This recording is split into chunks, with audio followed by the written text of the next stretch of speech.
Good morning students, this is 7th class worksheet 1, unit 1, face sheet. Now observe the following picture and interact with the questions given under. Choose the answers for the following questions. Now first one, if you observe the picture, you can see two types of living styles, and first one is village and second one city life. Now first question, what do you observe in the above picture? A, village life, town life, desert life, both A and B. ఈ పిక్చర్లో మనకి two types of lifes కనిపిస్తున్నాయి. So A and B both are correct answers వస్తాయి. మనకు correct option వచ్చేసి D. Why do people like to live in the villages? పీపుల్ ఎక్కువగా విలేజెస్లో నివసించడానికి ఎందుకు ఇష్టపడతారు? The people in the villages support each other and live with peace and harmony. The weather is very pleasant and peaceful. Fresh air, water and organic food available in the villages. D, all the above. These three options are correct. Now correct option is D, all the above. Why do people migrate to towns and cities? People ఎక్కువగా టౌన్స్కి and సిటీస్కి ఎందుకు migrate అవుతూ ఉంటారు? For better jobs or employment, for higher education and better medical facilities, for a pollution free environment. Now correct answer is both A and B. D is correct option. Where do we find pollution? Villages, towns, gardens, forests. ఎక్కడ ఎక్కువ మనకు pollution ఉంటుందంటే టౌన్లో ఉంటుంది. B is correct answer. Fifth one, how can you say that the village people are healthy? They do hard work in the fields regularly. They live close to nature. They prefer to eat raw and natural food. Now correct option is D. All the above are correct. Why do the town people living in cities get sick ill easily? టౌన్లో నివసించేటువంటి people ఎందుకు ఎక్కువగా sick అవుతూ ఉంటారు? Because they live in a polluted weather, because of work pressure and busy life, because most of the city people prefer to eat outside food. These three are correct. Correct option is D, all the above. Seventh one, the action word in the given sentence is a woman is carrying the grass bundle. Woman carrying grass bundle. Carrying is action word. B is correct answer. Choose the correct synonym to the underlined word in the following sentence. We see very large buildings and wide roads in the cities.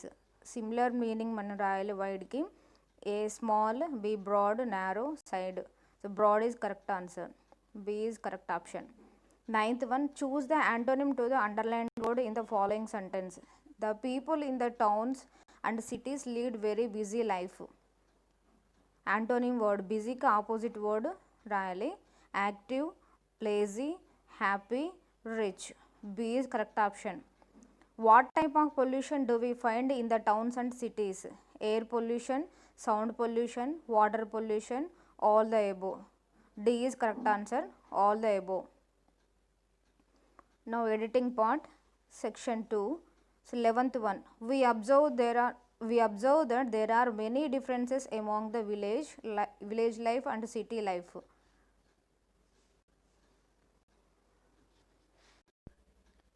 Now correct answer is A. We observe that there are many differences between the village life and city life. Instead of among we have to use between. Among బదులుగా between వస్తుంది. So A is correct. 12th one, the village people lead simple life whereas the city people live lavish. Lavishకి బదులుగా lavishly అని use చేయాలి. So A is correct option. The village people lead simple life whereas the city people live lavishly. Now 13th one, the villages are the symbol of culture or heritage whereas the cities are the symbol of modernization.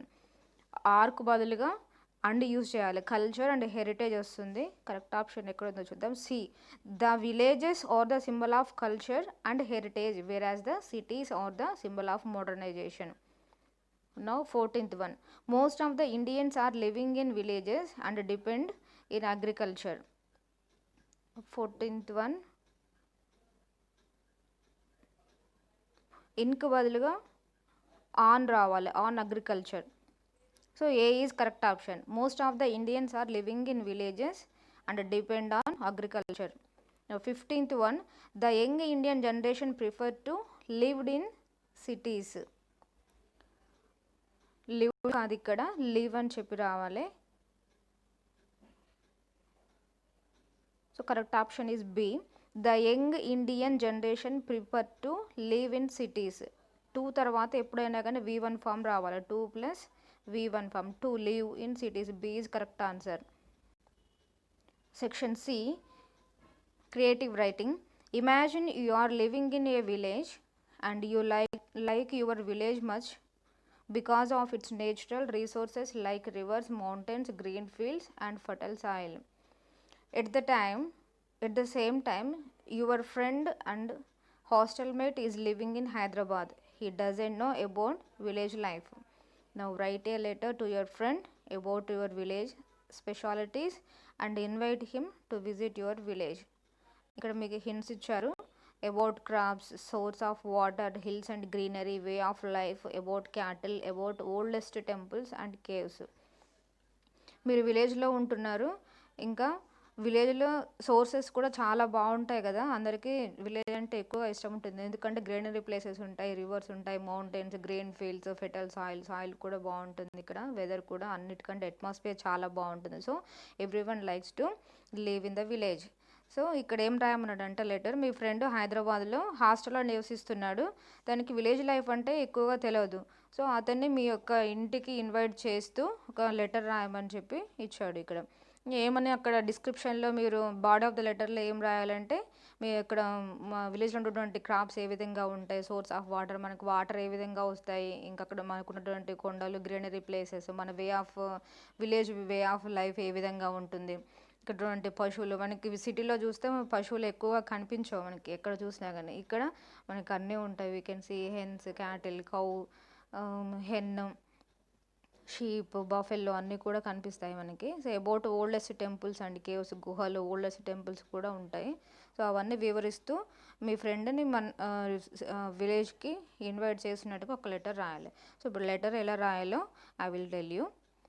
Informal లెటర్కి, ఫ్రెండ్కి letter కాబట్టి that comes under the informal letter. So informal letters are return to close friends, relatives, parents, sisters, brothers and uncles etcetera. మనం ఈ informal letters mainly ఎవరికి రాస్తాము అంటే మన క్లోజ్గా ఉన్న వాళ్ళకి, డేర్ అండ్ నియర్ వాళ్ళకి రాస్తాము. సో మన లెటర్ రాసేటప్పుడు కొన్ని ఇన్స్ట్రక్షన్స్ ఉంటాయి, దానికి జాగ్రత్తగా వినండి. సో మీరు రాసేటప్పుడు యూస్ఫుల్ అవుతుంది మీకు. So they are mainly used for personal communication. ఇవి ఇంకా దేనికి యూజ్ చేస్తారంటే ఈ పర్సనల్ కమ్యూనికేషన్ కోసం యూజ్ చేస్తామన్నమాట. ఎట్లా అంటే ఫార్మల్ అనేది ఉండదు ఇందులో. మనం ఫ్రెండ్లీగా మనకి ఏం షేర్ చేసుకోవాలంటే మన ఫ్రెండ్స్ కానీ రిలేటివ్స్తో కానీ షేర్ చేసుకోవచ్చు ఇన్ఫార్మల్ లెటర్స్లో. సో ద ఫస్ట్ థింగ్ ఏంటంటే you need to write your address, that mean the address of the sender. First మనం లెటర్ రాసేటప్పుడు ఒక ఫ్రెష్ పేజ్ తీసుకొని దాంట్లో టాప్ రైట్లో ఫస్ట్ అడ్రస్ రాయాలి. అడ్రస్ ఏంటంటే మీరు ఎవరికైతే లెటర్ పంపిస్తున్నారో పంపించే వాళ్ళ అడ్రస్ రాయాలి, సెండర్ అడ్రస్ రాయమంటే. సపోజ్ వేరే మీ ఫ్రెండ్కి లెటర్ రాస్తున్నట్లయితే మీ యొక్క అడ్రస్ అక్కడ మెన్షన్ చేయాలి. సో ఏం చేస్తారంటే డేట్ రాయాలి ఫస్ట్, దాని కింద తర్వాత ప్లేస్ రాయాలి. ఆ ప్లేస్ రాసిన తర్వాత 2 లైన్స్ స్పేస్ ఇచ్చి ఏం రాస్తామంటే మనం శాల్యుటేషన్ రాస్తాము. శాల్యుటేషన్ అంటే ఏంటిది, నువ్వు ఫ్రెండ్కి రాస్తున్నావా లేకపోతే ఫాదర్కి రాస్తున్నావా, ఎవరికి రాస్తారో సో వాళ్ళకి డియర్ అని చెప్పేసి మెన్షన్ చేస్తాము. డియర్ ఫ్రెండ్, వాళ్ళ నేమ్ మీ ఫ్రెండ్స్ నేమ్ ఏదైతే అది మెన్షన్ చేయొచ్చు. సపోజ్ డియర్ ఫ్రెండ్ మాయా, డియర్ ఫ్రెండ్ సోను, అలా మెన్షన్ చేసుకోవచ్చు. సో సాల్యుటేషన్ అయిపోయిన తర్వాత మళ్ళీ 2 లైన్స్ స్పేస్ ఇచ్చి body of the letter, description, మనకి ఇచ్చినటువంటి లెటర్లో ఏముందో అది మొత్తం కూడా డిస్క్రిప్షన్ భాగంలో రాయాలి. ఫస్ట్ వాళ్ళని విష్ చేసి ఏ విధంగా ఉన్నారో అవన్నీ విశేషాలు అడిగిన తర్వాత మనం బాడీ ఆఫ్ ద లెటర్లో మనకి చూడండి డిస్క్రిప్షన్ మెన్షన్ చేసి, నెక్స్ట్ మనకి బాటంలో 2 lines body of the letter complete అయిపోయిన తర్వాత 2 లైన్స్ స్పేస్ ఇచ్చి లెఫ్ట్ సైడ్ బాటంలో మన వాళ్ళ అడ్రస్ రాయాలి. మనం ఎవరికైతే లెటర్ పంపిస్తున్నామో వారి యొక్క అడ్రస్ రాయాలి. ఏమని మెన్షన్ చేయాలంటే హౌస్ నెంబరు, వాళ్ళ యొక్క house number, street, village name and district ఏంటి అనేది మెన్షన్ చేయాలి. ఇక్కడ యువర్స్ లవింగ్లీ అవన్నీ కూడా ఏం మెన్షన్ చేయొద్దు. చాలామంది ఏం చేశారంటే ఫ్రెండ్ కూడా థ్యాంకింగ్ యూ అని చెప్తారు, ఇంకా యువర్స్ లవింగ్లీ అని, యువర్ లవింగ్ అని చెప్పి అవన్నీ కూడా ఏం మెన్షన్ చేయాల్సిన అవసరం లేదు, ఏం చేయొద్దు ఇక్కడ. So because he is very near and dear to, కాబట్టి అవన్నీ మెన్షన్ చేయొద్దు. ఓన్లీ ఫార్మల్ లెటర్స్కి అవన్నీ యూస్ చేస్తాము. సో ఇచ్చినటువంటి ఇన్స్ట్రక్షన్స్ ఫాలో అవుతూ so right this letter and send to me. Thank you.